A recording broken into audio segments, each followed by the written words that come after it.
back to the podcast. Pat Sanaghan is here from a very excellent book called How to Be a Better Procrastinator. And Pat is going to blow the doors wide open about this thing called procrastination, because you might be wondering about motivation or discipline or strategies or wondering if you're lazy. We're going to change some minds, get some insights. We have the man, the myth, the legend, the master here, Mr. Pat Sanaghan. So, Pat, how the heck are you? I'm doing well, Robert. How you doing? I am fantastic now that I'm talking to you. And this is always a fun subject, right? Because the brain is so slippery and weird, and sometimes we play tricks on ourselves, but so many times you get back to the fundamentals, right? You write the little bit of a task list and you go through that activity of like moving the hand and crossing tasks out and having the self-awareness, accountability. There's all these tools at our disposal, but in your own words, what's the problem in front of us? Like, what is procrastination? Why can't we get things done? Yeah, procrastination really is an emotional management issue, right? Usually there's something that you have to do that's noxious or uncomfortable or overwhelming, and you get lots of feelings around anxiety and stress, and I can't do it. And the minute you step away from the task, emotionally you feel relief. And that's the hook, that's the habit. So for me, I don't like to do income taxes. No one does, but I really have I'm a very productive procrastinator. That's why I wrote the book. You can be a very productive procrastinator. But around income taxes, I still have difficulties, and I've come up with a number of strategies I can use to get me through it. Not to enjoy it, not to do it exactly on time all the time, but to get through this noxious task and manage my emotions when I can. So there's a lot of strategies that are really useful for people. Wonderful. So let's talk about some strategies. And that's a really good insight right off the bat that there's the emotion involved. And when you jump into the income taxes, you hate it. When you jump away from it, you get the relief. So you get kind of what you get like sort of a reward kind of thing happening in there. And then I know that you're big in education and universities, and I just have all these bad memories of having to do these stupid assignments and stupid essays. But we're humans, we're adults. The point is not to be happy all the time, but to be productive and get things done. So you have all these strategies. Is there one that you think is especially relevant these days? Yeah, I think that there's three that I'd like to share that have been kind of guiding principles for the last 30 years. I got caught writing a dissertation, but I wasn't writing it. I was reading it. I was just doing more and more and more research. But at the end of the day, if you don't write it, you don't get a doctorate, right? So I have a doctorate because I finally got it done. But I had to get an extension, right? I had 7 years. I still had to get another 1 year extension. And they said, you better finish it now, buddy, or you're out of here. So I had a lot of motivation. I asked a lot of people who had finished their dissertation, which is always a good thing for a procrastinator to do. Don't do everything by yourself. Ask for help, get some advice. And the three things that they came up with were powerful, and I've used them all my career. One is make your progress visible somehow. So like you showed your little to-do list, my to-do list is a big yellow thing I do every day. And when I do something, I score it out with big black marker, and it feels wonderful. So then I know number 2, number 3. So I don't have 15 things on my to-do list. I used to have 10, which is nutty. I have 6. And if I can get to 5 or 6, I've had a great day. But this whole visual thing, it's yellow. I can see it across the room and scoring it out. The second thing is chewable chunks. I thought you had to sit down and just punch out 7, 8 hours of writing. And all my colleagues said, oh, you're nutty. Do 30 minutes at a time and take a break. 30 minutes at a time and take a break. So that's a real important thing for procrastinators to realize. You don't have to sit there and punch it out because you're probably not going to. You're going to run out of energy or motivation. But 10 minutes to begin something is really important. And then the third one, and this is something I resisted, Robert, is they all had rewards set up for when they finished a chapter. And I said, well, do you really need rewards? Shouldn't I be more mature than that, more disciplined? And they said, no, you're going to need rewards because it's a long haul. It's a marathon. It's a noxious task. And so one of my buddies who did finish, he had golfing outings, not just like in a neighborhood community golfing thing. He'd fly someplace in Palm Springs or down in Florida and spend 3 days golfing, which he loved to do after each chapter. That reward map enabled him to be successful. So the three things is chewable chunks, little at a time, make your progress visible, and rewards do work. And don't get into this thing, I shouldn't need rewards. Rewards work. Those are three. I like it. And it's simple, and it needs to be simple, right? And I Absolutely. think that too many of us play these mind games with ourselves and think we can just punch through it and sit it out and get it all done. But some of these are maybe emotionally counterintuitive, right? Like the Yeah, idea of kind of pacing yourself in a way, doing the chunks, doing 30 minutes off and then some time off and then back on. It gives you reminders to like when like the police would like chase the criminals on horseback, right? And they would just like walk the horse for an hour, but then jump back on and go fast. And right, overall, they would have something more sustained and they would go greater distances. right. But it's in the moment, you're like, well, I got off the horse and I'm walking it slowly. You feel like in the moment, like it's not happening very quickly. And so, this is all great pieces of advice, actionable, doable. But as far as your own personal kind of like difficulties, right? You mentioned about the dissertation. Has there been a moment in your professional or academic career when you were just at the end of your rope, where you were like, I'm not even going to finish this. I'm going to flunk out. I'll be completely Oh, a failure. Have you ever like really been in panic mode? oh, absolutely. In that dissertation, then they gave you a 1 year extension. You spent all your time and money and courses and exams, and 50% of people who start PhD programs in this country do not finish. They do all the hard work, but they don't get to the dissertation and complete it. So there's a big hurdle there, and I was very panicky. And once I had these three little strategies that I got from my colleagues who had finished, um, it made it. It wasn't easy, but I broke through. I wrote 3 chapters in the semester, and they said, "Okay, you're making progress." And I just kept on going and going and going and going. The thing which is really important is, you said it earlier, Robert. Procrastinators are not lazy. I am not a lazy person. I've written 12 books, about 50 published articles. I have a great consulting business, and there's some things I procrastinate on. So they're not lazy. And the difference is this: lazy people don't feel guilt or anxiety or stress. They just, it's okay, we'll do it tomorrow. But procrastinators know, oh, geez, I know I have to do that thing and I really can't enjoy the moment now because I got to do that. So that's the difference between lazy people and procrastinators. Most procrastinators are not lazy people.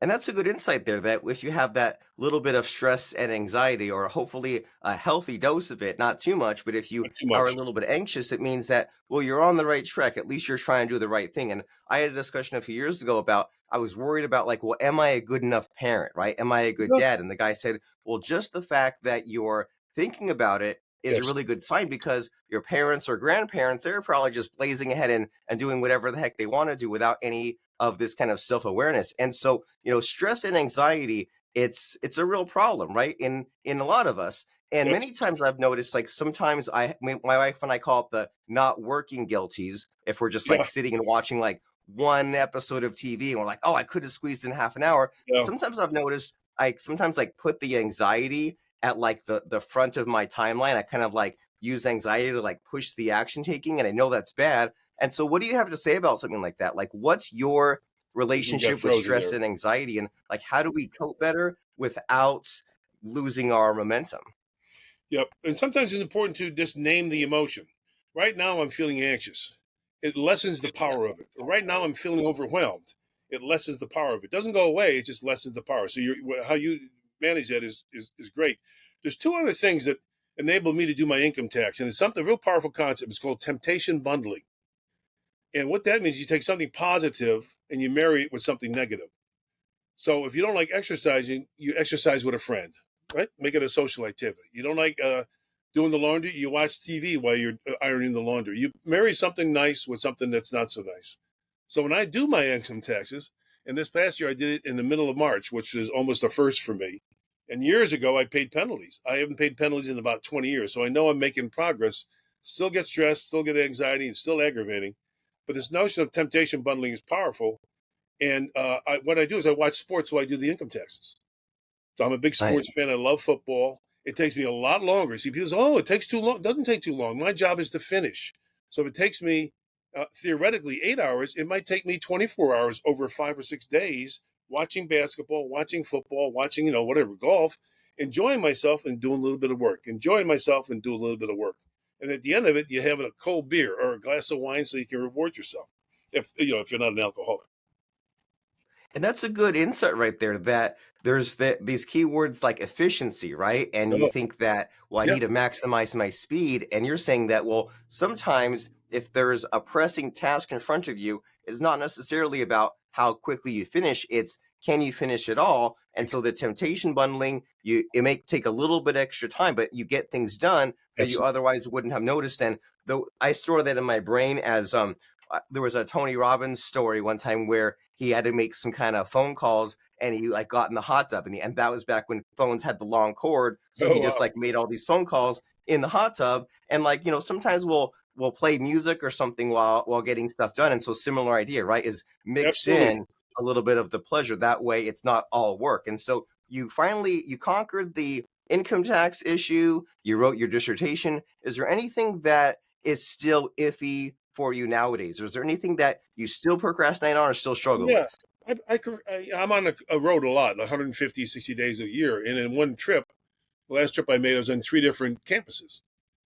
Um, and so each campus has different invoicing things. You have to do mileage and meals and airplanes, and it's hell. And I put it all the receipts kind of in a box. I'm still a paper guy. I mean, a lot of these people just do ding, ding, ding on their iPhone and everything's fine. It's just not me. And I collect all these things, and then I kind of look at this big bucket and say, "Oh, geez, let me do that tomorrow." But if you don't do the invoice, you don't get paid. So there's a little bit of a motivation in there. So it's still something I struggle with. Those two things are things, but I've got all these strategies. Let me just share one with you, okay? Okay. Mark Twain was a pretty famous guy, and he said something I think was a very bad misdirection. He said, "When there's two frogs that you have to eat, which is not a nice task, eat the big one first." And with procrastinators, now other people might be able to tackle that. Procrastinators will never eat the big frog first, but they might eat the small frog or the small task first. And they do it in chewable chunks. They have some rewards set up. They do it with some friends, and they get through and accomplish something that really builds their motivation and their confidence. And then they might say, okay, I can use some of these things I've used to tackle the big task. So if you got two tasks, I'd say for the small one first, because you'll build success, you'll build some strategies, and you'll get some momentum going forward. And so along this idea, this kind of thread we're on about momentum and confidence, I find sometimes I put in I'm maybe superstition is the way that I call it. There's certain like recurring tasks I have, such as the podcast I'm doing with you right now here, right? I Yep. do a few per week and Yep. it's added up to over 1,000. But I That's tell huge. myself, there's weeks where I'm just like, maybe I should clear the schedule, just focus on the deep work. But I tell myself I need to at least fit in a few of the podcast meetings such as this because I want to keep the muscle going. I want to stay Yeah. on my game. And I'm worried that if I let too many weeks pass, then I'll lose the momentum, lose the confidence. Do you have any ideas on that as No, far as like keeping I that think momentum going? I think you're doing exactly what you need to do. I mean, the deep work is a nice concept. I mean, I'm pretty familiar with it. It's pretty privileged and elite. It's very powerful. I mean, I'm not saying it's a negative thing. A lot of people don't have 4 or 5 hours where they can break it out. You're a dad, you got a kid running around doing some things. There goes your deep work. But you have to craft some opportunities for you to do the work you're doing. And you're doing, I mean, that's amazing. 1,000 podcasts, well, not over a long period of time, but that's a library of great stuff. It is one at a time. So just paying attention to that on a intermittent fashion or every once in a while, I think you got your game down. Absolutely. And so Congratulations. you're A lot of work. oh, thank you very much. It's always good to have that positivity and that reassurance. And we all wish that we had more time to do those things. But like you're saying, like sometimes it's like, well, you fit it in when you can. And so have you had any kind of like time management difficulties such as that? Have you like played around with your schedule and like Oh figured yeah, out what works? it took me a long time to get my schedule. I think I mentioned to you years ago. I used to have 10 things on my to do list, and a buddy of mine said, "Why do you have 10 things?" And I said, "Isn't that what you're supposed to do?" And I wrote a book on time management 25 years ago. And he said, "I don't do more than 5 or 6." I said, "Really?" And this guy much more successful than me. I said, "You got to be kidding me." He says, "Yeah." So try it for a week. And that's exactly what I've done. I only have no more than 5 or 6. So that's how I kind of manage my to do list. But here's something that's really important. A guy just passed. His name is Daniel Kahneman, and he's written a bunch of very famous books. He won the Nobel Prize. I mean, he's a bright guy. And he said the two things you have to remember is when you take a task. I apologize. Uh, it usually takes longer and it's harder. And that's a very powerful notion because sometimes you say, "Oh, I can do that in a week," when you really can probably do it in 3 weeks. So we're very bad at deadlines, and we're all oftentimes very over aspirational. But I have that in my office on the wall. It'll take longer, and 98% of the time it does. Like an email, I'll just punch out an email, and an hour later I'm done it because I'm double checking this and making sure it's fluid. Da, da, da, da. Well, that's an hour out of my day. It's not a 5 or 10 minute task. So it takes longer, and it's usually kind of It's harder. That's where you need other folks to help you. You need buddies, you need thought partners, you need accountability partners, whatever you can do to kind of move things forward. And one last thing, we got to get rid of this notion around the sports analogies. We talk about the sports and excellence in the Olympics in 5.2 seconds. There's 1,000 coaches for those guys and gals. You ever look at a football team? And I played football, college football, and we had 55 coaches for 22 players. I mean, you don't have a coach in your life. You don't have someone saying, Robert, you should take a timeout now, and we'll kind of do a brainstorm. You got to keep on doing what you're doing. So get rid of these sports kinds of things, or these world class athletes, which I respect a great deal. I love sports, but it messes people's minds up. Well, how come I can't do that? How come I can't swim 6 days a week, 7 hours a day? Well, that's a guy who also had mental health problems, and he's a great guy. He's an Olympic champion. He's a mental health advocate now, but he paid a price for that kind of rigor and discipline. So just being conscious of that. Does that make sense at all?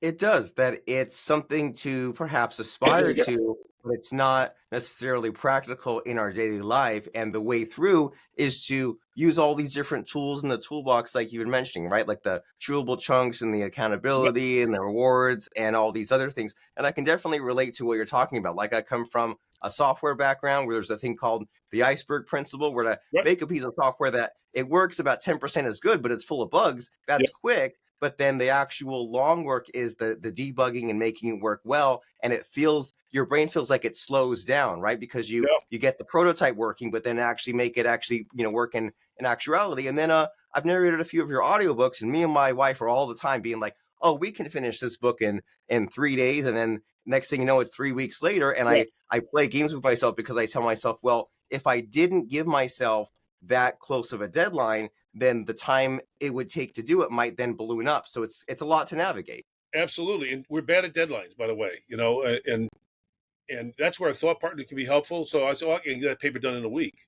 That's usually my mental model. I'm just writing a paper with a colleague of mine in New Mexico, great scholar. And we've gone through our fourth draft.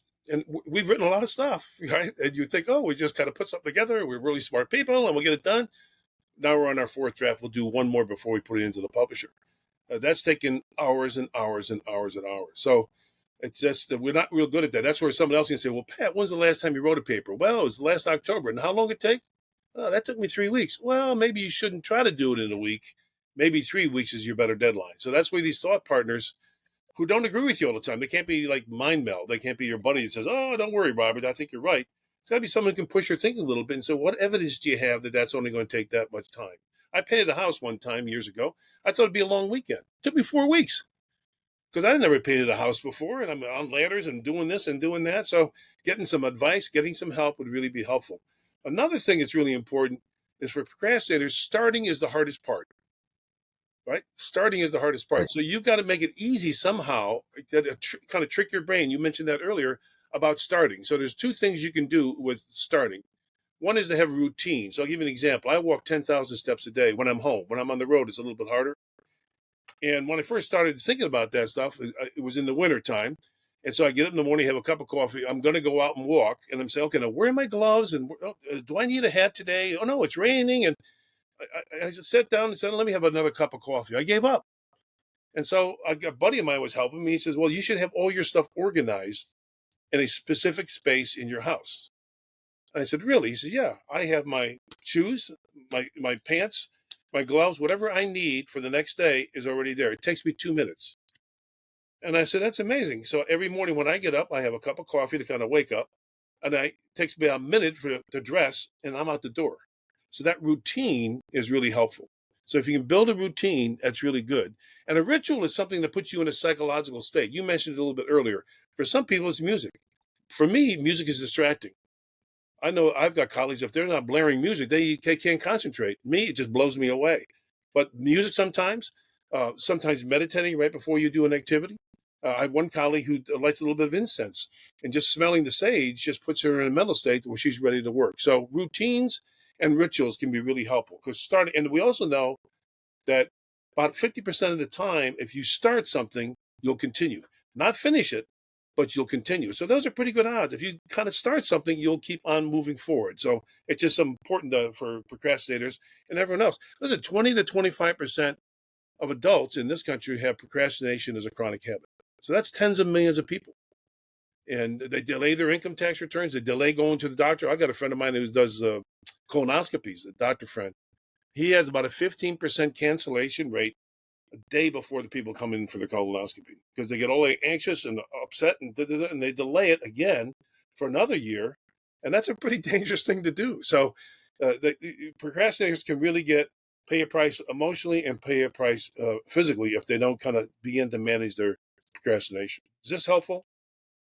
It is helpful. There are real consequences, and making a change is not instant, but the first step is knowing that this problem exists and Yeah. strive to be a little bit better and manage your expectations to some of these hard truths about life. But it seems like a kind of there's some recurring themes of what we're talking about here, right? There's have a buddy, make Yep. sure your thinking is not just on your own. And Yep. I really like your advice there on just starting. There's been so many times where I'm like, let me just get the document open. Let me just set a timer for 5 minutes and let me 5 just get minutes. a little bit on here. And then I end up doing more than 5 minutes. I end up making more progress. And as far as like the routine, I mean, some people sleep in their workout clothes, right? That way they wake up and go right out the door, and you figure out what works for you. And having a few routines Help. doesn't mean your whole life has to be a routine. It's just if there's this problem and the other strategies have not worked, you haven't stuck with it, You then got it. maybe it's time to apply one of these. And so,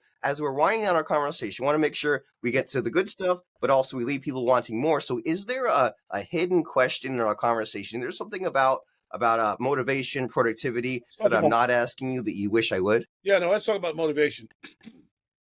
Uh, the problem with procrastinators is they say, well, I want to feel motivated before I do it. And I'm never going to feel motivated to do my income taxes, ever. So what you have to do is an action creates energy, and that creates motivation, right? So if you act, you get some energy kind of going, and the motivation will show up. And there's a big name in academia, a guy named Roy Baumeister, and he wrote a book called Motivation. He's one of the world's experts in it. And when I read it, I said, this is what my suspicion was. People say, oh, you're not motivated. You got to get your guts up there. He says, motivation is a very small resource. It's like a small battery that gets worn out with use.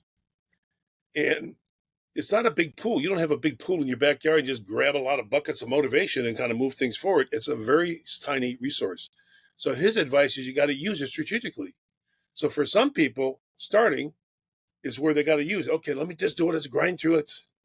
Some people it's in the middle. For me, it's the end, the last mile, like this editing thing in the fourth draft.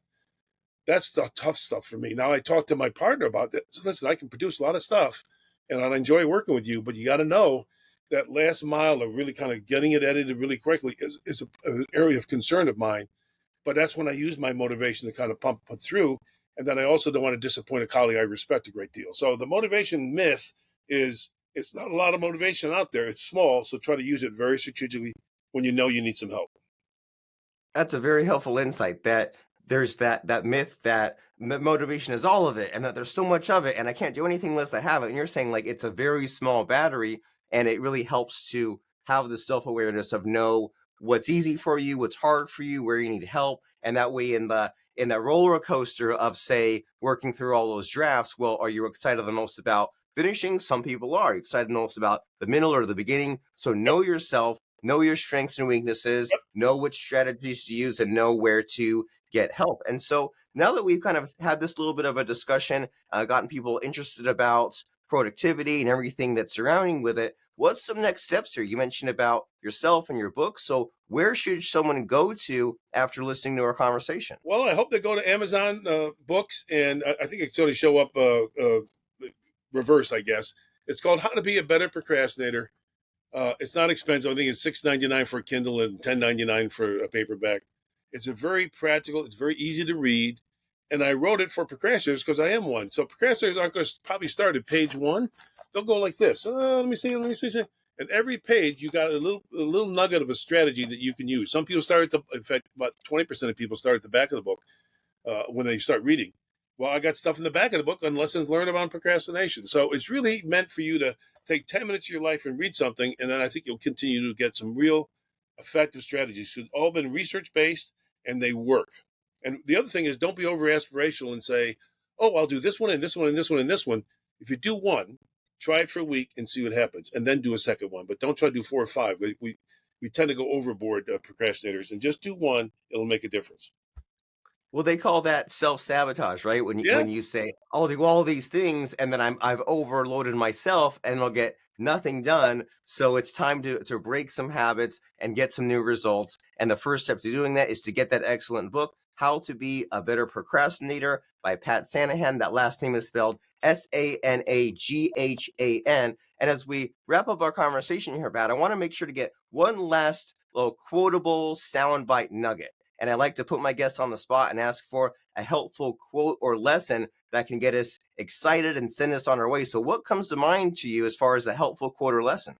I think the lesson is this, Robert. Self-criticism is not effective. There's no research that I've been aware of, and I've done hundreds of hours of research.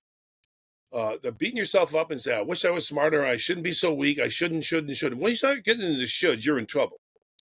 So self-criticism tends not to be helpful. Self-compassion does work. And I did that research with college students, the ones that said, "Okay, I messed up this semester. Next semester, I'll do better." And when they did that, they did a lot better. So self-compassion, I'm not a touchy-feely person. I'm just saying, okay, I kind of messed up this time. Tomorrow's a new day, or this afternoon is a new opportunity for me to do a little writing, and not to beat yourself up, because it just does not work. It does. So get rid of those military models about, being critical and doing this and you're not a man and whatever those things are. It doesn't help you being productive and effective and happy. You want to be a happy dad, right? I mean, you don't want to be worried all the time. Perfect. So if you're a happy person, you're going to be a great father. Yeah, and so that's a good habit to unlearn and then relearn better, right? Of knowing that you can be kind to yourself and still be responsible. And the very next step to make that happen is to get that book, How to Be a Better Procrastinator by Pat Sanaghan. Did you have one last thing to say, Pat? Yeah, good luck, folks. Just try one thing. Don't beat yourselves up. And don't forget about those rewards. I mean, I fought that for almost 6 months, saying I should be more mature and I shouldn't need it. And everyone who completed it said, "Pat, reward." So I could be kind of stubborn and hard headed. So whatever, even if it's counterintuitive, just try it and see what happens. Very nice. So reward yourself, and the first reward should be How to Be a Better There you Procrastinator go. by Pat Sanaghan. Get it on Amazon. Thank you, Robert.